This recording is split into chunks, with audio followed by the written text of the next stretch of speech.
Guys welcome back to my channel. तर तुम्हाला आज मी मस्तपैकी गव्हाच्या पिठाचे खूप खुसखुशीत होणारे बिस्किटाची रेसिपी शेअर करत आहे। तर मी छोटे जे मसाल्याचे डब्बे असतात, डब्यामध्ये जे छोट्या वाट्या असतात ते असतात ना, त्याच्या आकाराने मी गव्हाचा दीड वाटी पीठ घेतलेला आहे आणि 1 वाटी बेसन घेतलं आहे त्याच डब्याने, म्हणजे त्याच भांड्याने। आणि मग नंतर ते पीठ दोन्ही चाळून घ्यायचं छान प्रकारे।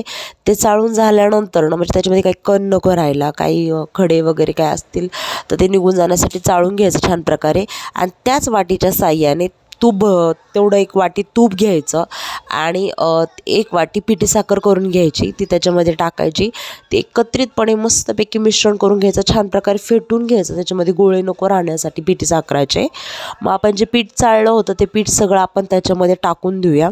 मग टाकल्यानंतर त्याचा एकत्रित गोळा तयार व्यवस्थितपणे करून घ्यायचा। माझं ते पीठ थोडं जरा जास्त झालं होतं तुपाच्या आकाराने, तर सो मी त्याच्यामध्ये परत काही तूप वगैरे टाकलं नाही। मग मी तेवढंच पीठ घेऊन मळून घेतलं आणि मी पण फर्स्ट टाईमच ट्राय करत आहे, पण खूप छान झाले, इतके भारी झाले ना, खूप छान झाले। नक्की ट्राय करून बघा। मग नंतर ते पीठ मळल्यानंतर 20 मिनटं फ्रीजमध्ये स्टोअर करून ठेवलं। ते थोडंसं गार झाल्यानंतर त्याचे छान प्रकारे परत एकदा 2 मिनटं मळून घेतलं त्याला व्यवस्थितपणे। मळून झाल्यानंतर मग त्याचे एकदम छोटे छोटे व्यवस्थित जशा आकाराचे आपल्याला बिस्किटचे गोळे पाहिजे आहेत तर तशा आकाराने मी करून घेतलेले आहेत।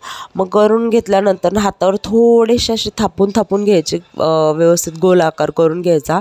मग मी ग्लासाच्या साहाय्याने त्याला थोडीशी डिझाईन केलेली आहे। तुम्ही दुसऱ्या कुठल्या पण ह्याच्याने डिझाईन करू शकता। मग नंतर एक 10 मिनटं तुम्ही फुल गॅस करून एक पॅन ठेवा तापवायला। तो तापसतोपर्यंत आपण इथं छान प्रकारे सगळे बिस्किट व्यवस्थितपणे करून घ्या। मग तुम्हाला जसं आकाराचे पाहिजे, चौकोनी पाहिजे असेल तर चौकोनी, गोल पाहिजे असेल तर गोल। शक्यतो मी गोलच केलेत, एकच फक्त चौकोनी ट्राय करून बघितला होता आणि मस्तपैकी 16 ते 17 बिस्किट हमखास होतात एवढ्या वाटीच्या, म्हणजे एवढं वाटीचं पीठ घेऊन सुद्धा खूप छान प्रकारे ती बिस्किट व्यवस्थितपणे होतात। मग मी असे करून सगळे बिस्किट करून घेतले। माझे पहिले थोडेच बसले त्या कढईमध्ये, तर मग मी पहिलंच गॅसवरती तर मी तुम्हाला म्हटलं होतं पॅन ठेवला होता गरम करायला। मग तो बारीक गॅस केला आणि कढई त्याच्यामध्ये ती जी ठेवली आणि मग नंतर त्याच्यावरती ते झाकण ठेवलं आणि बारीक गॅसवरती त्याला अर्धा तास होऊन दिलं। कारण की काय होतं, म्हणतात की 15 ते 20 मिनटात होतं, नाही 15 ते 20 मिनटात होत नाही, त्याला टाईम लागतो खूप सारा। अर्धा तासामध्ये व्यवस्थित प्रकारे होऊन जातात ते। मग काढल्यानंतर तुम्ही पंख्याखाली त्याला 15 ते 20 मिनटं थंड होऊ द्या, मग ते व्यवस्थितपणे निघतात। आणि मग माझा मुलगा आला होता, मग माझ्या मुलाला मी बिस्किट दिलं, म्हटलं कसं झालं, तुम्ही बघू शकता किती खुसखुशीत झालं।